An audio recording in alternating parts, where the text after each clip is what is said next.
నమస్కారం. ఈటీవీ 360కి స్వాగతం. ముందుగా ప్రధాన అంశాలు. వివాదాస్పద వలస ఉత్తర్వుకు అమెరికా సవరణ, ఇరాక్కు మినహాయింపు 6 దేశాలకే పరిమితం. న్యూజిలాండ్లోనూ భారతీయుడిపై జాతి విద్వేషం, దేశం విడిచి వెళ్లాలంటూ దుండగుల దూషణ. నేడు అసెంబ్లీ ముందుకు రోజా సస్పెన్షన్ వ్యవహారం, నివేదిక సమర్పించనున్న సభా హక్కుల కమిటీ.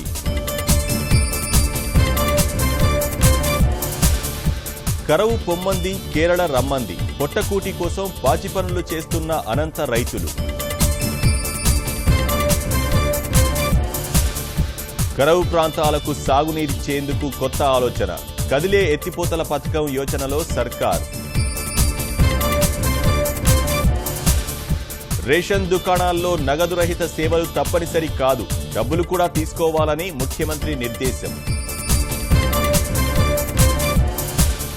వైద్య శాఖ తాత్సారం, విద్యార్థులకు అన్యాయం, గడువు ముగుస్తున్నా ముందుకు కదలని అధికార గణం.